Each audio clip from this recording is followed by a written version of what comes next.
Se você soubesse que existe uma vacina para o câncer de mama, você não ia tomar?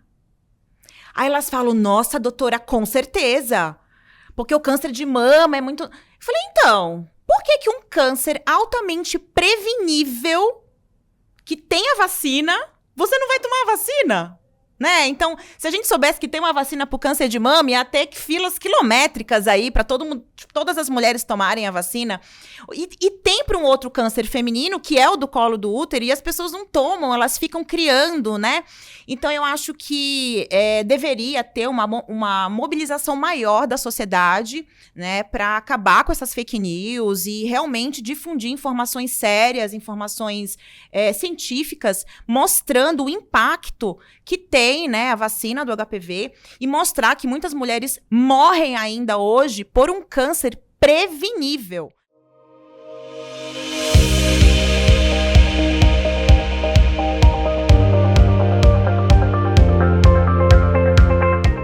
Olá, sejam bem-vindos à nova temporada do podcast da Testify, o Laudo Bom da Vida.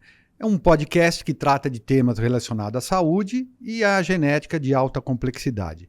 Para iniciarmos essa nova temporada, nós vamos tratar de um tema que é o rastreamento do câncer em função do vírus do HPV.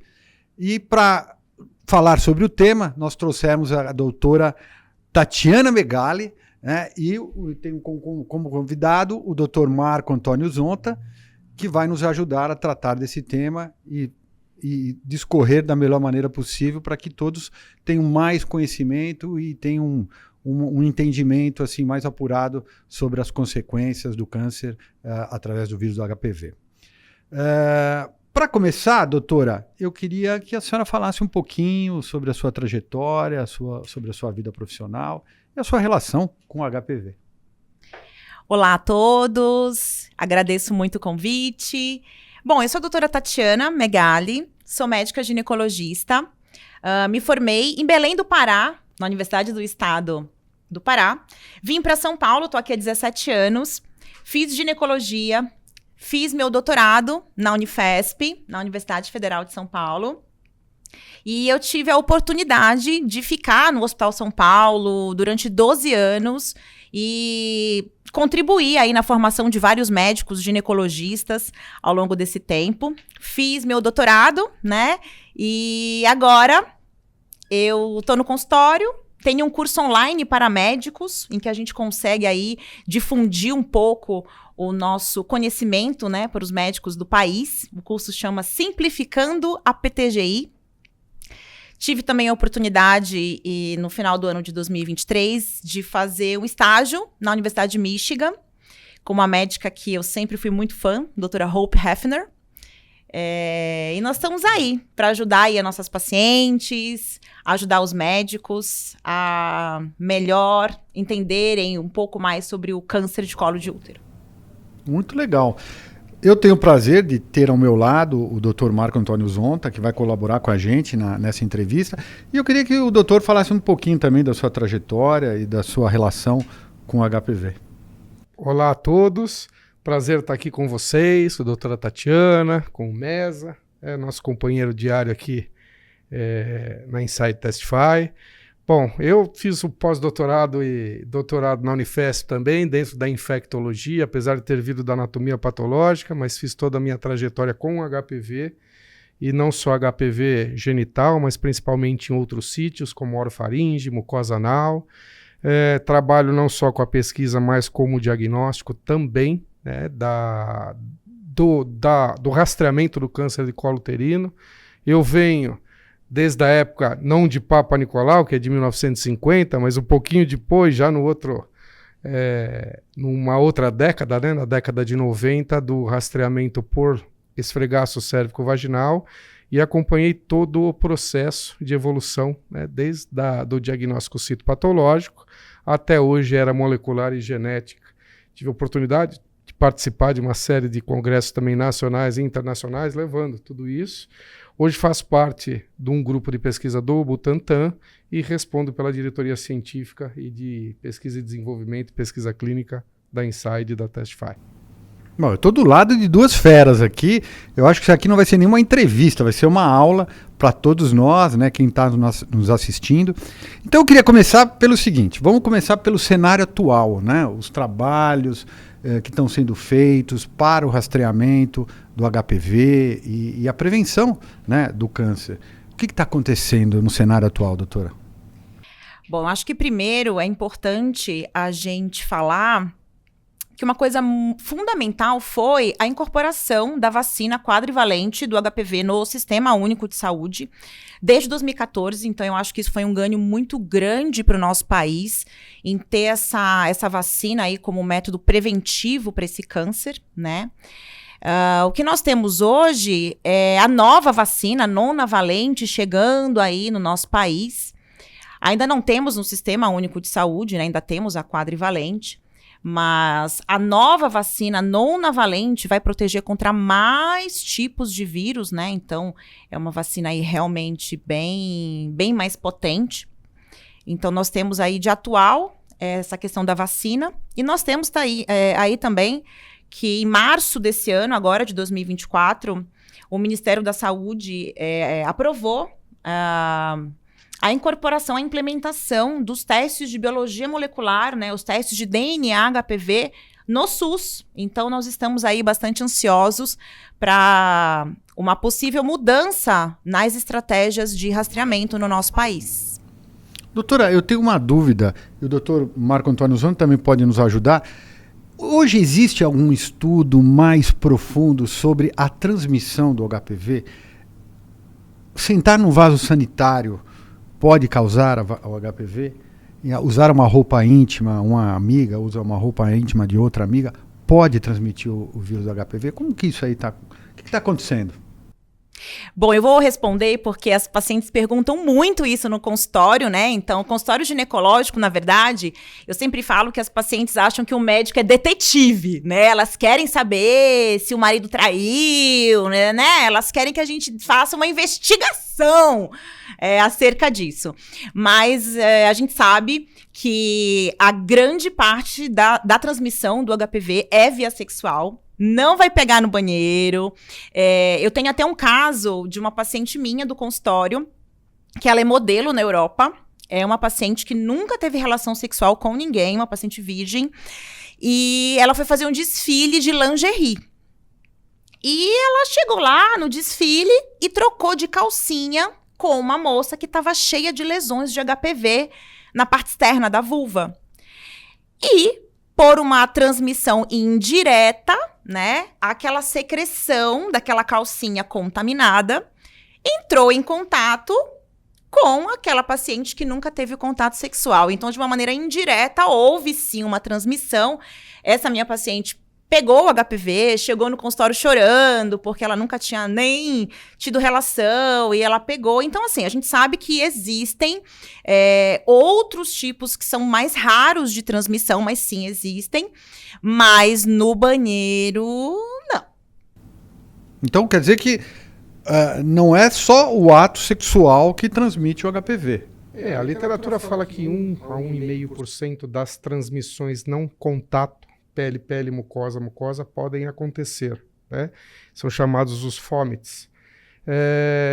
Existe essa possibilidade, com certeza, é comprovada cientificamente, porém, o risco disso acontecer depende da viabilidade do material biológico presente numa calcinha, num brinquedo genital e assim por diante. Eu preciso ter viabilidade viral, viabilidade de material biológico, secreção viva, para que isso realmente aconteça. Nesse caso, pode e é comum, por quê? Porque foi imediato, né? Foi um contato imediato. Depois de um certo tempo, onde o vírus, a carga viral vai sumindo, porque as células vão morrendo ali também, né? Isso se torna mais difícil. Mas a pergunta é, existe a chance? Sim, existe. É comum? Não, não é. Então é bem por aí. Interessante. Hoje, o cenário atual, a gente pode dizer assim que existe um trabalho, do ponto de vista governamental, de informação em relação aos cuidados que as pessoas precisam ter em relação aos riscos de um HPV? Existe um trabalho? Eu acredito que deva existir, eu desconheço, mas eu acredito que deveria ter muito mais informação do que temos, né? As pacientes chegam no consultório com muitas dúvidas que elas acabam vendo no Google, vendo na internet. Às vezes a internet ajuda, mas às vezes também é uma fonte de desinformação. Então, eu acho que deveria ter um trabalho melhor, né, voltado aí para acabar com as fake news, né, informar realmente baseado em estudos científicos, na literatura médica, do que realmente é uma transmissão, do que não é uma transmissão. Então, o profissional de saúde, ele tem um papel importante nesse processo de informação, né? Já que a gente tem aí um governo que talvez não tenha uma preocupação em relação ao que isso pode trazer no futuro, o agente de saúde, o profissional de saúde tem um papel fundamental, né? Sem dúvida. Na realidade, o Ministério tem as cartilhas, né? A pergunta é, são usadas? Né? Na realidade, elas não são usadas. Existe a cartilha, existe o direcionamento, existe até o treinamento dos profissionais de saúde, né, para que isso seja implantado em escolas, hospitais, mas assim, não é feito, né? Não existe um fluxo, não existe um desenho de fato para isso acontecer. Está na internet, mas assim, pensando em Brasil, quantos realmente têm acesso a uma internet que possa ir no site do Ministério, entender a cartilha e... né? Aí a opinião... né?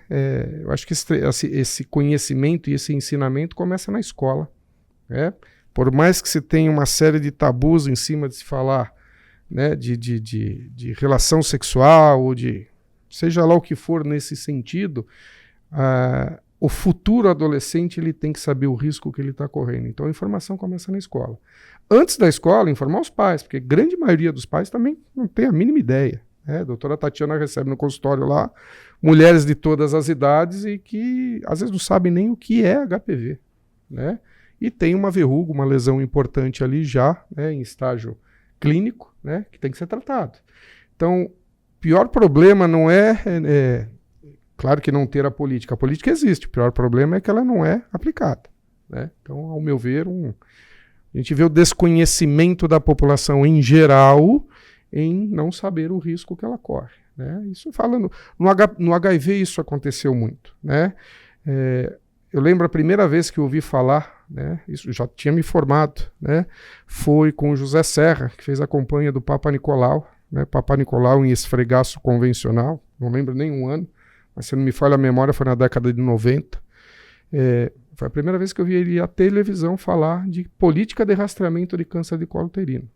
Pois eu não ouvi nunca, né? De fato, tem os profissionais brilhantes que falam, né? Tem as pessoas que informam, mas é uma coisa muito... Se eu não estiver assistindo ou escutando um podcast ou vendo um canal de televisão naquele momento, eu não sei se existe, né? Então, eu acho que o primeiro passo é conscientizar e educar de fato.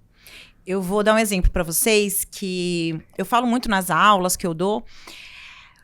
As mães não estão querendo levar as filhas e os filhos para vacinar no SUS, porque elas têm a ideia errônea de que levando as crianças para vacinar, elas estarão incentivando-as a ter relação sexual. Então, o trabalho não acontece só com as pacientes, são com as mães dessas crianças, desses adolescentes. Eu sempre falo assim, que quando eu era criança, não sei vocês, mas quando eu era criança, minha mãe falava, hoje é dia de vacina. Você não sabia nem o que você estava tomando, vai lá e toma vacina, né? Eu lembro que na escola tinha umas pistolas que dava no braço, você fazia uma fila ali, você não sabia nem o que era, mas você ia e tomava, né? Então, eu falo, gente, hoje em dia, né, não são só as pacientes, mas a gente tem que conscientizar as mães, os familiares, porque tá uma desinformação tremenda. Em relação a essa desinformação, o que a doutora recomenda em termos de informação, de recomendação? Porque tem muitos profissionais de saúde que estão nos assistindo. E às vezes eles nem têm tanta informação, tanto conhecimento técnico em relação a isso. Quais são as recomendações que você, doutora, daria para as pessoas para, olha, vamos tomar cuidado, eu acho que agindo dessa forma, a gente consegue prevenir qualquer situação de contaminação com HPV? Na verdade, eu tento fazer isso de uma outra forma. Eu tento fazer assim. Eu falo para as pacientes assim: se você soubesse que existe uma vacina para o câncer de mama, você não ia tomar? Aí elas falam: nossa, doutora, com certeza. Porque o câncer de mama é muito... Eu falei: então, por que um câncer altamente prevenível, que tem a vacina, você não vai tomar a vacina? Né? Então, se a gente soubesse que tem uma vacina para o câncer de mama, ia ter filas quilométricas aí para todas as mulheres tomarem a vacina. E tem para um outro câncer feminino, que é o do colo do útero, e as pessoas não tomam, elas ficam criando, né? Então, eu acho que deveria ter uma mobilização maior da sociedade, né, para acabar com essas fake news e realmente difundir informações sérias, informações científicas, mostrando o impacto que tem, né, a vacina do HPV, e mostrar que muitas mulheres morrem ainda hoje por um câncer prevenível. Uma coisa é você, sem querer na sua vida, descobrir que você tem um câncer em algum órgão do seu corpo, que é super difícil de tratar e, infelizmente, não tem mais tratamento. Outra coisa é você saber que existe uma vacina para algo que é muito comum. Então, eu acho que mobilizar, assim, fazer campanhas nacionais, nas escolas, como foi dito, e desde pequena, esse cidadão ser orientado da importância, né, de levar mesmo a sério a vacinação. E não é só a mulher, né, doutor? O homem é o grande transmissor e tem que ter uma conscientização também. O que o homem pode hoje se movimentar no sentido de prevenir ou tratar algo que ele não saiba? Porque talvez hoje muitos homens têm o HPV e não sabem disso, né? A mesma orientação que é dada na escola na faixa etária das meninas, dos meninos também. Primeiro começou a política de vacinação com meninas, e a política com meninos entrou, se não me falha a memória, uns 3 ou 4 anos na sequência como política pública. Você falou tudo, né? Na teoria, o menino é um mosquito, ele transmite o vírus. A anatomia e a pele, né, a mucosa masculina, ela não alberga tanto esse vírus. Então, muitas infecções ou são transitórias ou elas são 100% assintomáticas. Não se percebe que a infecção está ali, mas ela transmite. E quando eu falo da menina, da mulher, a região vaginal é o melhor meio de cultura que tem. Por quê? Tem temperatura, tem proteção, tem nutriente, o vírus se instala ali, ele consegue ser integrado dentro da célula e ele vai replicar. No menino é um pouco mais difícil, mas acontece também. O problema do menino, né, ou no geral, são os homens que fazem sexo com homens. Então eu não estou pensando nem no câncer de pênis, eu estou pensando muito mais no câncer de reto, né, que são 65% dos casos de câncer de mucosa anorretal é HPV de alto risco. Orofaringe, mesma coisa, né? Práticas sexuais diferenciadas, elas infectam outros sítios. E quando a gente fala em mucosa, eu lembro quando eu fiz o doutorado, né? O doutorado foi exatamente infecção cruzada, orofaringe e colo uterino, vagina. O pessoal falou, isso foi em 2000, no início do século, né? O pessoal falou, Zonta, mas eu falei, gente, o epitélio é o mesmo, é mucosa, vai se instalar ali e em algum momento vai infectar uma zona de replicação. Batata. Né? 75% hoje dos cânceres de orofaringe em jovens, não etilistas, não fumantes, são HPV de alto risco, causa. Né? Então, o mecanismo de transmissão e o mecanismo de infecção, ele é semelhante, né? Onde ele vai se albergar? Onde ele tem condição de proliferar. Então, a política com meninos, ela é obrigatória e recomendável também. Doutora, hoje, quais os exames que são mais recomendados, tanto para o homem quanto para a mulher, na prevenção? Bom, é importante a gente saber que cada país tem o seu método de rastreamento, de acordo com a sua realidade socioeconômica, né? Então, por exemplo, no Brasil, o rastreamento do câncer de colo é feito através do Papa Nicolau, né? Então, nós temos aí esse exame nas mulheres de rotina. Nos Estados Unidos, por exemplo, o padrão, né, o que é oficial para o rastreamento é o teste de biologia molecular, os testes de DNA HPV. Então, para as mulheres, nós fazemos o Papa Nicolau uma vez por ano, a partir dos 25 anos, né? Se ela tiver 2 exames anuais consecutivos negativos, a gente passa a fazer a coleta a cada 3 anos, né? Mas com essa implementação aí do Ministério da Saúde, desses testes de DNA no país, pode ser que essas estratégias mudem, né? Então a gente está aguardando aí para ver quais são as novas recomendações aí do Ministério da Saúde. Para os meninos, como o doutor falou, a gente não se preocupa tanto com o câncer de pênis. Não existe um protocolo de rastreamento padronizado no mundo para rastrear câncer de pênis e câncer de orofaringe, como existe para o câncer de colo de útero, que já é bem estabelecido mundialmente, né? Mas a gente sabe que as parcerias sexuais, elas influenciam muito. Então, por exemplo, se eu tenho uma paciente que tem uma lesão no colo ou na vagina, até ela fazer o tratamento dessas lesões, o que a gente pede? Evita que a sua parceria faça um sexo oral em você, porque ela vai engolir partículas virais, essas partículas podem se instalar na garganta, pode evoluir com um câncer de cabeça e pescoço, né? Então, o que existe hoje de protocolo mesmo é o rastreamento para o câncer de colo de útero. E, infelizmente, né, essas outras regiões, nós ainda não temos protocolos oficiais, internacionais, aí, padronizados para o rastreamento.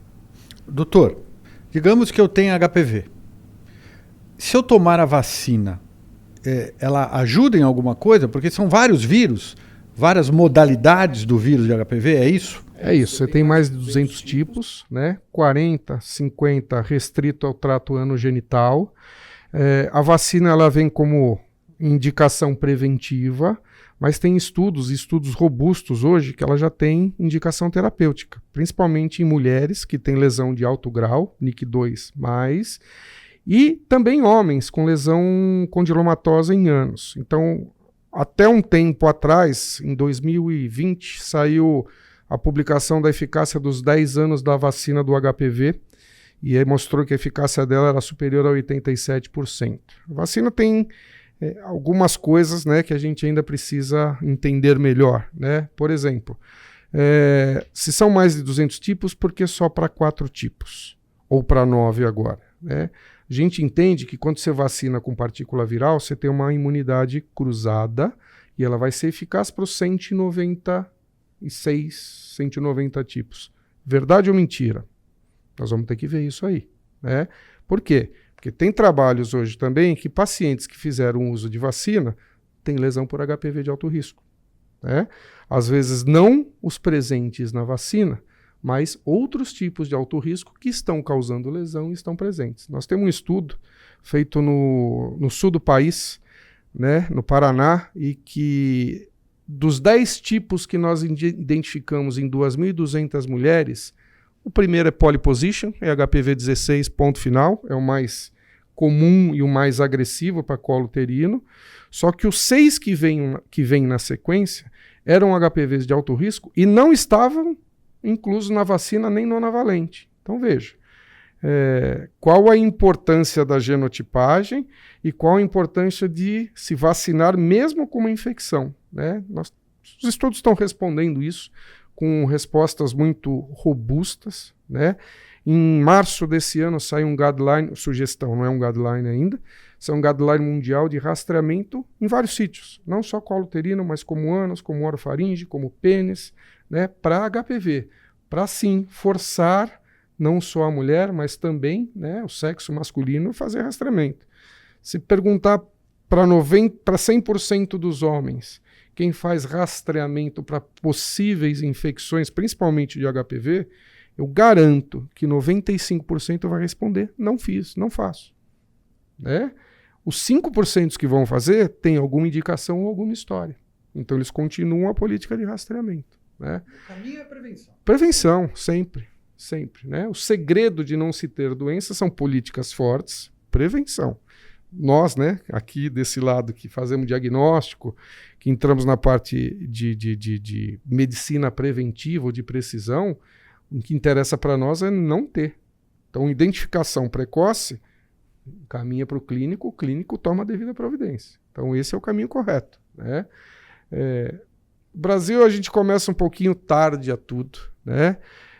Europa e Estados Unidos 40% a 50%, guideline, rastreamento, né? Os últimos 5 Eurogenes, que são um dos maiores congressos de HPV do mundo, é o mesmo staff da Organização Mundial de Saúde, que é a erradicação do câncer de colo. Como? Genotipagem e vacinação. E informação, principalmente. Eu tenho mais 2 coisas para acrescentar em relação a isso. Primeira, o uso de preservativo, né? Eu acho que é uma coisa que a gente precisa também difundir. As pessoas não usam preservativo. A gente sabe, né, os estudos mostram que o uso da camisinha, tanto masculina quanto a feminina, não é 100%, não garante 100% a prevenção aí, né, de você adquirir uma infecção.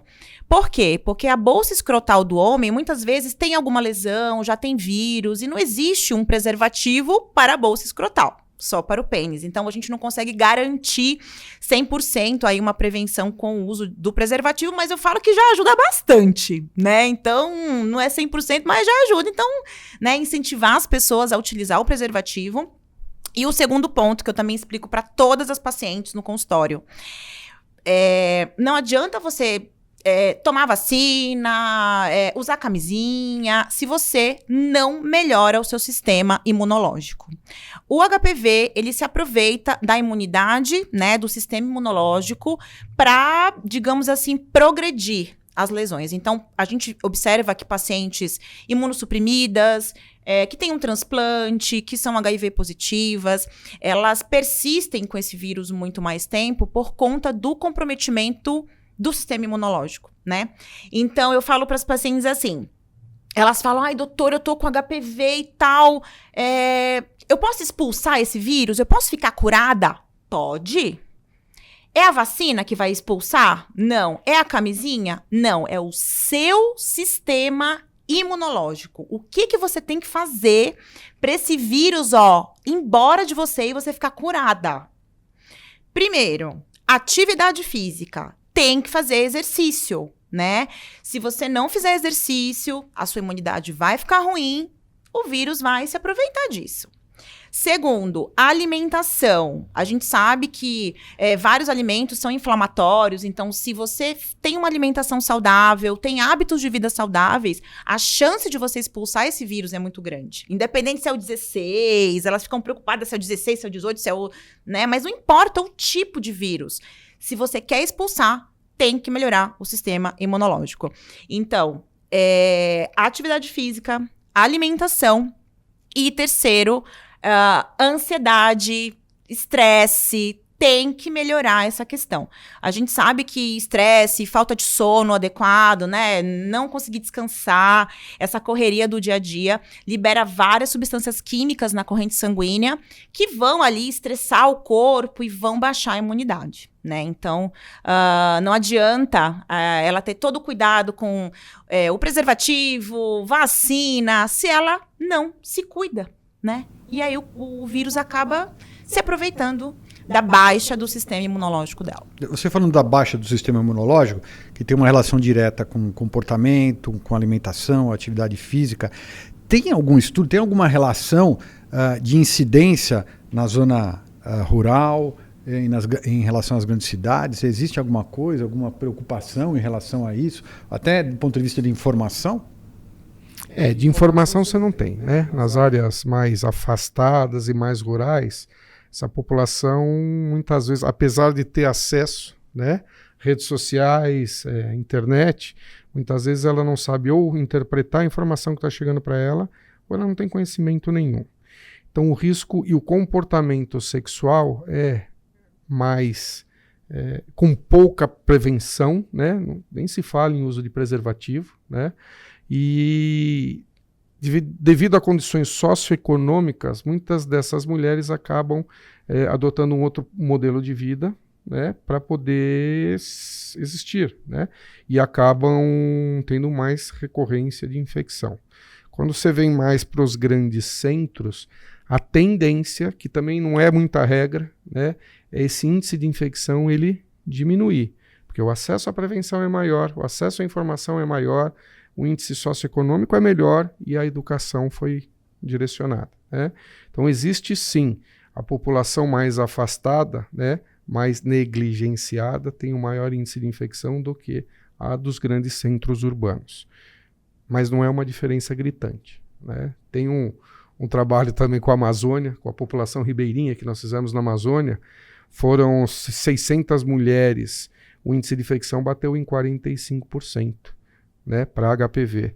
A média que a gente vê global dos grandes centros é em torno de 25% a 30%. Então existe sim uma maior risco de contágio e de infecção na população, vamos chamar de menos assistida, né? De menos assistida. Eu queria acrescentar uma coisa também interessante, que a gente vê aí alguns dados estatísticos, já que a gente está falando um pouquinho disso. A gente observa que as pacientes que fazem o Papa Nicolau são as mesmas, são sempre as mesmas. Então, aquelas que já fazem seus exames de rotina todo ano, elas vão continuar fazendo todo ano. Muitas delas gostam de fazer até de 6 em 6 meses, todos os exames. Então, existem 2 grupos, né, de pacientes que a gente vê. Um que todo ano tá ali fazendo e um outro grupo que nunca faz. Que fica 5, 7 anos sem fazer. Então, quem faz acaba fazendo muito todo ano, né? E um outro grupo que acaba sendo esse grupo negligenciado, né? Que acaba também se negligenciando. Então, eu acredito que para a gente melhorar aí os nossos dados no Brasil, a gente teria que focar nessa outra parte da população que não é que está todo ano no consultório, né? Essa outra parte aí que desaparece. E falando dos exames, doutora, o PCR vai substituir o Papa Nicolau? A minha opinião é que não. Por quê? Porque eu acho que eu sempre explico para as pacientes que é uma cascata, né? Então, primeiro que altera é o PCR. Você vai identificar o vírus ali na forma latente. Muito bem, quando esse vírus lá incorpora a célula, altera aí o DNA e essa célula começa a altera o Papa Nicolau. Aí depois altera a colposcopia. Então, nós temos vários exames, né, que vão alterando em cascata, né? Então, se a gente tem alteração desse PCR, desse teste de DNA, e depois nós temos uma alteração no Papa Nicolau, dependendo dessa alteração, que nós vamos aí direcionar o tratamento, direcionar aí o próximo passo dessa paciente. Então, eu não acho que um vai excluir o outro, eu acho que eles são complementares. Eu posso falar assim, mais ou menos como acontece com os homens. Quando vão fazer, eles têm que fazer o PSA, para ver a questão da próstata, o ultrassom e o exame de toque. Quer dizer, um complementa o outro. Perfeito. A gente costuma falar, né, dentro da patologia do laboratório, que nenhum é excelente sozinho. É como a doutora falou, é uma cascata e uma questão de sensibilidade e aplicação. Quando eu falo em PCR, eu não quero ver câncer, eu quero ver se tem vírus. Ponto final. É a informação que ele vai me dar. PCR, você tem um vírus HPV de alto ou de baixo risco? Ponto. Quando eu tenho um vírus de alto risco, o risco maior é se aparecer uma lesão, né? Porque ele persiste, ele vai mudar a célula e ele vai aparecer. O Papa Nicolau, ele não vai sair, eu não posso nem falar isso, né? Eu vim de lá da anatomia, não posso falar isso, né? Papa Nicolau foi genial, foi que nem Freddie Mercury, foi que nem Nirvana, foram geniais, né? Então, ele mudou de lugar, né? Por quê? Não interessa para a clínica e não interessa para a mulher fazer diagnóstico de lesão, porque ela já está doente. Interessa ela fazer o diagnóstico preventivo. E prevenção é saber se ela está infectada ou não e por qual tipo, né? Se ela estiver infectada por um vírus de alto risco, a probabilidade dela de vir a desenvolver câncer é maior. Aí eu preciso saber se ela tem lesão. Aí entra o Papa Nicolau, né? Seja ele convencional, seja a inovação, que é meio líquido, que também demorou para entrar no SUS, foi só em 2019, né? Então eu quero saber, este é o momento de saber se ela tem lesão ou não. Como a doutora falou, se a imunidade se encarregar de eliminar o vírus, ela vai voltar no segundo ano para fazer os 2 testes negativado. E ela pode voltar só depois de 3 a 5 anos, como propõem os guidelines mundiais, né? Então está mudando a dinâmica do diagnóstico, né, do câncer de colo e da prevenção, né? Quando eu falo em citologia, eu estou dizendo que, Papai Nicolau, que me perdoe, né? Eu estou dizendo que a sensibilidade do teste é de 50% a 60%. Então, na teoria, a cada 100 mulheres que eu faço o Papa Nicolau, eu tenho a chance de não ver nada em 40%. Por isso que ele foi genial, porque ele mandava a mulher vir todo ano. Porque câncer de colo do útero é uma lesão lenta, é uma doença de evolução lenta. E a cada ano, se houver, né, uma evolução para uma lesão mais grave, o Papa Nicolau vai detectar. Com a genotipagem, eu detecto risco em T0, HPV de alto risco. Ela tem risco. E aí, a doutora tem que acompanhar, né? Dentro de um protocolo que vai ser e tem estabelecido o quanto esta mulher vai deixar de vir depois, ou só voltar daqui a 5 anos, ou se ela tem que ser acompanhada de perto. Então, é uma mudança de tempo, né, de implantação de um teste para diagnóstico ou não. Não é que o Papa Nicolau vai sumir, nem pode, né? Nem vai. Aqui é uma aula, né? Estou aprendendo e muito. Doutora, desculpa a minha ignorância, porque eu estou aprendendo, eu acho que a informação é importante para todos. Quando a gente fala de HPV, a gente escuta muito falar de exames de alta complexidade e de baixa complexidade. O que é isso? O que é alta complexidade e o que é baixa complexidade? E qual é a eficácia desses exames no sentido de detectar o problema, né? E, enfim, para que seja feito aí o tratamento adequado? Bom, na verdade, assim, os exames de alta complexidade são os testes de biologia molecular, né? O custo desses exames é bem mais alto do que o Papa Nicolau, né? Então eu vou acrescentar já que a gente está falando de alta complexidade, o que a gente tem de mais atual aí no mundo, agora são os exames de metilação do DNA. Né? Então já está ali, a medicina está evoluindo do tipo, nós temos o Papa Nicolau que detecta as pacientes ali doentes ela já tem alteração celular.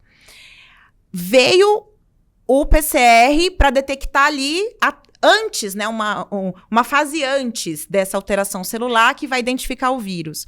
E agora nós temos um exame de altíssima, digamos assim, complexidade, que vem antes do PCR, que são os exames de metilação do DNA, né, que tem um exame que surgiu lá na Alemanha, em que ele vai detectar se aquela paciente tem risco de desenvolver o câncer antes dela adquirir o vírus. Então, já é um negócio, assim, ultra high tecnológico, né? Então, eu acho que esses exames de biologia molecular e agora de metilação do DNA são considerados de alta complexidade e o Papa Nicolau seria o de baixa complexidade. Não desmerecendo, né? Cada um tem o seu lugar. O ideal seria o sistema público de saúde pagar ter tudo. Acesso a todos esses exames, isso, né? Pela falta de informação, enfim, os cuidados que a gente precisa promover para a população que não tem tanta informação assim.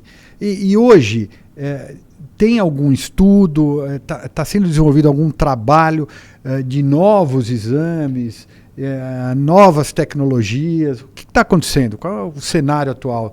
Como é que as coisas estão rolando, doutor? A doutora Tatiana falou, né? A metilação hoje é a crista da onda.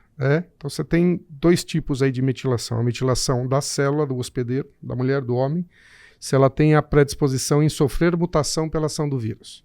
Isso tem a metilação do vírus, que eu acho que aí, para quem faz rastreio, é fundamental. Por quê? Eu identifico por PCR o HPV. É HPV de alto risco. Aí, entre a metilação e o PCR, existe um exame que a gente analisa o RNA mensageiro. Eu quero saber se a célula está recebendo informação, porque o vírus se comunica com a célula. Se ele está recebendo informação dessa célula e se essa célula está atendendo a informação do vírus, que são as oncoproteínas E6 e E7, né, que é para ela se transformar. E aí eu faço uma metilação para saber se ela a célula recebeu esta informação e se ela está mutando. Ou seja, a chance desta mulher vir a desenvolver lesão grave ou câncer, ela aumenta em 60%. Por quê? Porque ela tem o vírus de alto risco, ela tem informação que ela tem que trocar neoplasia, nova célula, mutação, né? E que está integrado e funcionando, ou seja, o vírus está atingindo o objetivo, mutando a célula para virar uma célula cancerosa. Então hoje, molecularmente e geneticamente, eu consigo mapear tudo isso. Isso vai ajudar a doutora no consultório, ela quer seguir o passo clínico, né? Citologia, colposcopia e intervenção cirúrgica que ela vai ter que fazer, ou intervenção clínica que ela vai ter que fazer em cima disso ou não. Então, se tudo isso combinar de fato, e é a proposta mundial, isso tudo combinar de fato, né? A teoria é...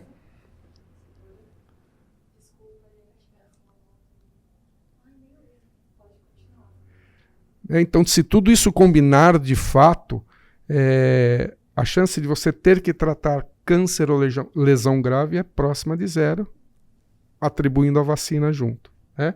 Por isso que o discurso da Organização Mundial de Saúde é erradicação do câncer do colo. Eu acho erradicação uma palavra muito forte, principalmente da linha do Equador para baixo. Da linha do Equador para cima, muito próximo de, mas ainda precisa muita coisa para isso acontecer. Você acabou de falar, né, doutora, em relação à Organização Mundial de Saúde.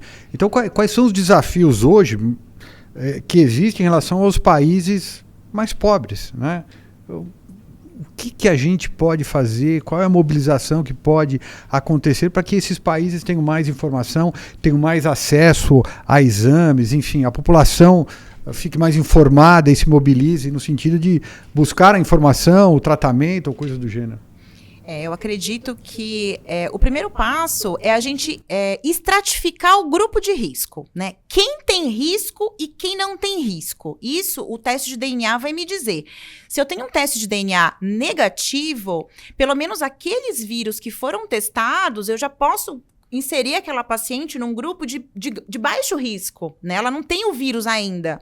Mas se eu faço um teste de DNA e eu identifico o HPV-16, por exemplo, essa paciente tem que ser melhor monitorada. Então, eu já consigo dividir ali a população em 2 grupos, né? Eu consigo estratificar esse risco e saber quem realmente precisa de uma atenção especial e quem pode esperar aí de 3 a 5 anos para fazer um novo teste de DNA. Então, acho que o primeiro passo seria a gente conseguir mesmo implementar no nosso país esse teste de DNA para a gente saber quem são as pessoas que precisam de maior atenção e quem a gente pode esperar um pouco mais. A gente precisa de uma política de saúde pública, porque realmente as pessoas talvez não tenham a ideia, né, do que é o HPV, do que isso pode gerar, até mesmo para a rede pública, no sentido do tratamento de câncer, enfim, outras, pensando lá do ponto de vista até de investimentos, financeiro e tal. É um problema que a gente poderia ter aí, né, uma política de saúde pública voltada para essa questão, né? E a gente não tem isso. O que eu acho interessante é que, assim, a gente fala que o custo do teste de DNA é alto, mas, gente, é muito mais caro pagar um tratamento de um câncer para uma paciente, pagar internação, pagar cirurgia, pagar uma radioterapia, de repente uma quimioterapia. O custo para o sistema de saúde dessa paciente é muito maior do que fazer um rastreamento, de fazer essa estratificação de risco com qualidade, né? Então, eu acho que aí são algumas inversões de valores que precisam ser colocadas na mesa, né? Porque o custo é muito maior. Eu acho que é importantíssimo o que você falou, né? Política pública é essencial, né? O custo é essencial.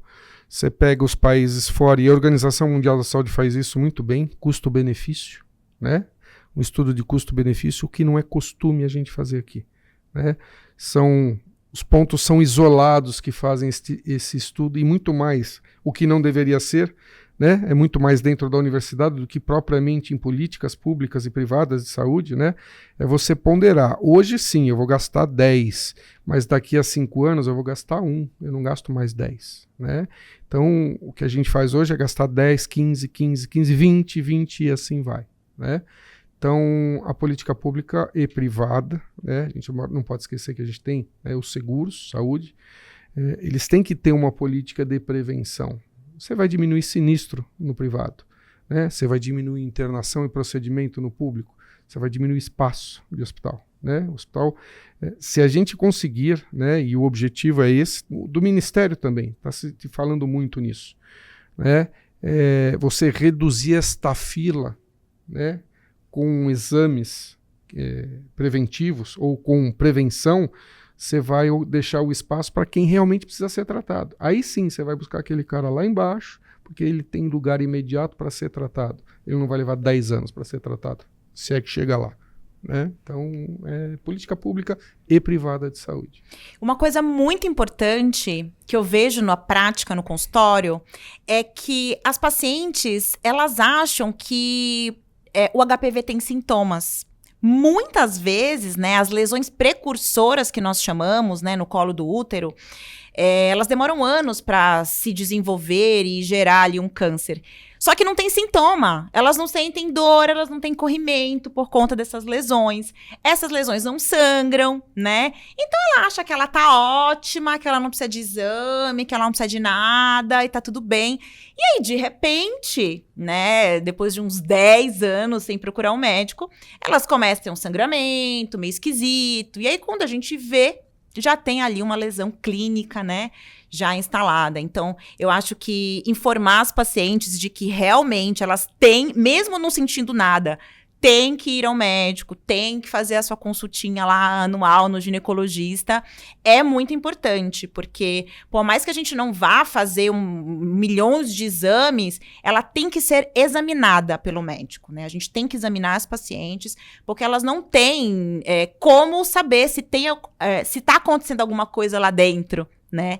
Então, isso eu acho muito importante informar, né? A questão de não ter sintomas, né? O HPV, a não ser as verrugas, né, externas, que são lesões clínicas, as lesões subclínicas que nós chamamos, né, que são as lesões precursoras do câncer de colo, elas são completamente assintomáticas. Doutora, a gente está falando de informação, né?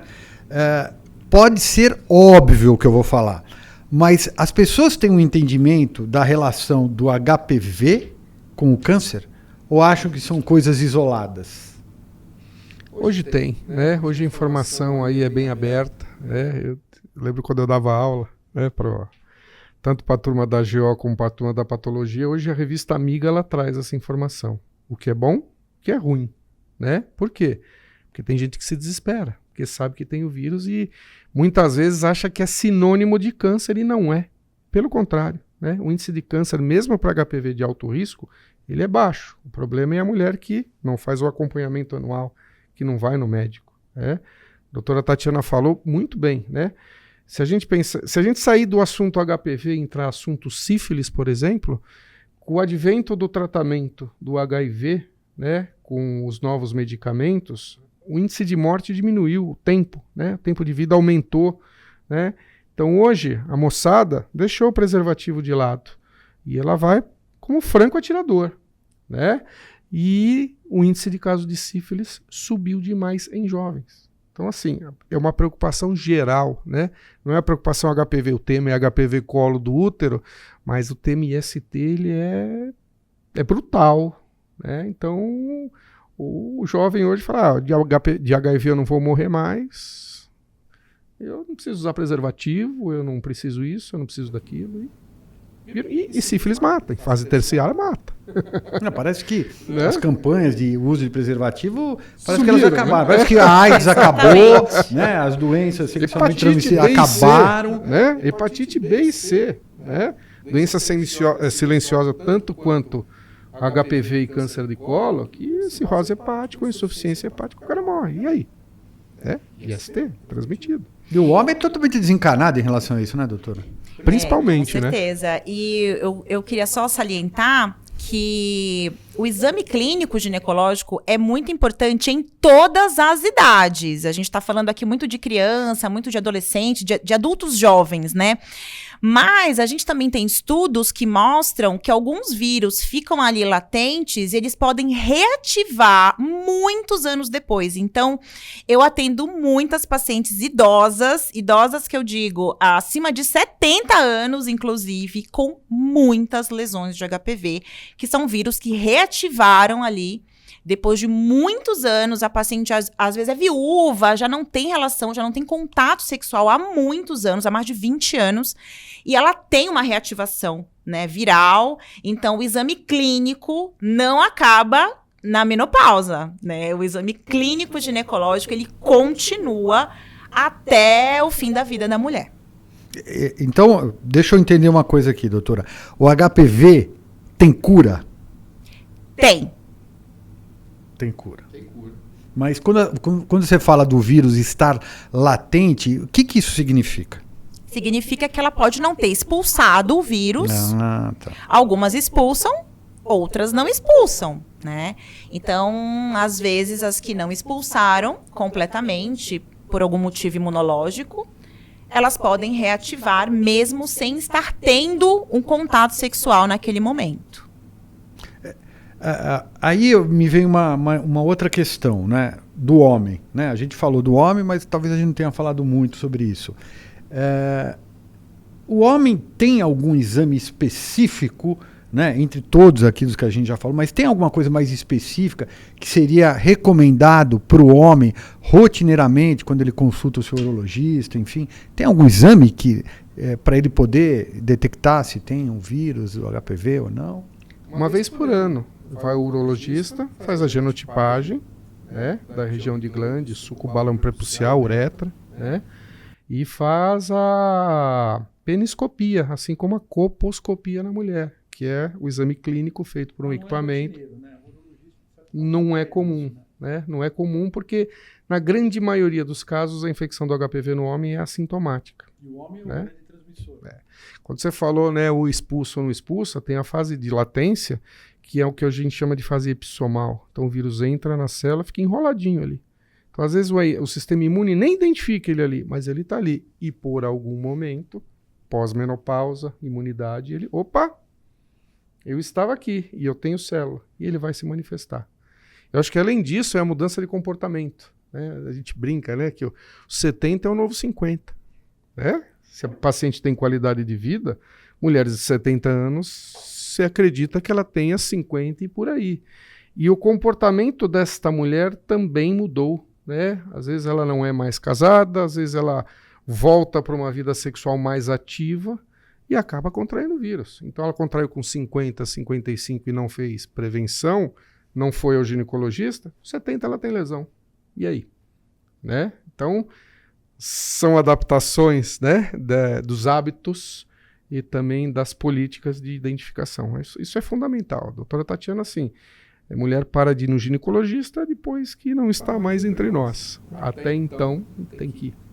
Meu Deus do céu. Doutora, a gente está, acho que, chegando no final do nosso programa e eu queria te perguntar qual é a sua visão de futuro em relação à prevenção, né, e o tratamento do câncer causado pelo HPV. A minha visão é que a gente não tenha mais que tratar tantas mulheres com câncer de colo de útero. Eu fiz um estágio no final do ano nos Estados Unidos e eles tratam muito pouco câncer. Eu fiquei, assim, assustada. Eu participei de uma aula prática e eles observaram que eu tinha muita habilidade cirúrgica, uma mão cirúrgica muito boa para operar. E eles falaram, nossa, mas a gente demora 2 horas para fazer uma cirurgia dessa e você fez em 15 minutos. Eu falei, olha, isso é bom e é ruim, né? É bom porque eu tenho uma habilidade cirúrgica boa. O ruim é que eu tenho essa habilidade por conta do grande número de pacientes que eu tive que operar por essa doença, né? Então, eu acho que a minha visão de futuro é não ter mais essa habilidade por não ter que operar tantas mulheres doentes, né? Então, acho que o DNA de HPV vai fazer isso, vai separar os grupos de risco e a gente consegue focar melhor em quem realmente precisa de atenção. Eu acho que esse seria o primeiro passo aí para um futuro aí, a gente conseguir tratar as nossas pacientes como elas precisam e como elas merecem. Eu acho isso corretíssima, né? Eu acho que, olhando para o nosso lado, a minha função, a nossa função daqui que faz medicina laboratorial, prevenção, é ajudar o médico a não operar mais, né? A ele se preocupar a fazer outra coisa, né, com a mulher, né?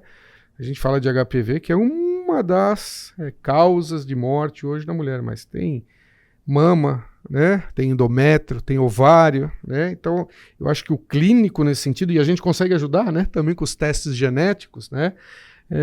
O clínico, ele e o médico, o cirurgião, ele deve se preocupar muito mais com este tipo de doença, essa modalidade de doença, do que propriamente com o câncer de colo, que tem prevenção, diagnóstico e cura, né? Então, mas é cultural, né? A gente vai ter que criar essa cultura. E para chegar nesse ponto, que continue com essa mão maravilhosa, mas se preocupe com o ovário e endométrio, esqueça um pouquinho o colo, né? Porque a gente tem como dar ferramenta, como dar informação para o médico, como ele conduzir a coisa. Eu espero que cada vez mais a gente tenha especialistas do gabarito de vocês para que possa, né, a gente ser orientado, ser tratado, e que os governos passem a adotar políticas públicas, né, para que a gente possa fazer um trabalho de prevenção e de tratamento em relação ao HPV. Doutora, quais são suas considerações finais que você acha importante dar de recado aí para quem está nos assistindo? Bom, eu queria falar para vocês buscarem bons profissionais, buscarem informações de qualidade em locais de confiança, porque às vezes quando a gente busca informações em lugares errados, a gente acaba não seguindo ali o rastreamento correto, as orientações corretas. Então, eu queria dizer para vocês que vocês têm uma ferramenta muito grande na mão, que é a vacina. Então, não deixem de levar suas filhas para vacinar, os seus filhos para vacinar. Não deixem de ir no ginecologista. Procurem um profissional de confiança e que certamente vocês, desse câncer, vocês estarão seguras. Acho que é mais agradecer a doutora Tatiana, né, com essa brilhante conversa que tivemos aqui. Dizer que do nosso lado é obrigação nossa fornecer ferramenta para a medicina, né, o médico propriamente de trabalhar, e que se houver políticas robustas, né, realmente direcionadas, a chance de erradicação é grande, né, próxima dos 95%, que é o que preconiza a Organização Mundial de Saúde. Então eu começaria de sugestão, né? Primeiro, informação. Segundo, a orientação médica, como tem que conduzir a prevenção, o diagnóstico e o tratamento. E terceiro, rastrear de fato, né? Com programas eficientes, com tecnologia de ponta, assistindo, né? Ou recebendo informações de quem realmente conhece o assunto, né, de quem realmente vive isso todo dia, né, não precisa ser nenhum cientista, né, mas sim um bom profissional, alguém competente para conduzir esse tipo de orientação, que a chance de a coisa dar certo é gigantesca. Eu queria agradecer demais a presença da doutora Tatiana, do doutor Zonta. Como eu imaginava, isso aqui não foi uma entrevista, foi uma aula. Eu espero que todas essas informações ajudem a todos aqueles que estão nos assistindo a poderem colocar isso em prática, né, no seu trabalho, assim, no seu dia a dia. E queria agradecer novamente muito a presença de vocês. Espero que a gente possa conversar em outras oportunidades e espero que vocês entendam a importância dessa conversa, não só como uma informação, mas como algo que pode ser transformador, né, para as pessoas, para os profissionais de saúde. Agradecemos novamente a audiência, siga a gente, compartilhe e esperamos vocês aí na próxima entrevista dentro dessa nova fase do podcast. Obrigado.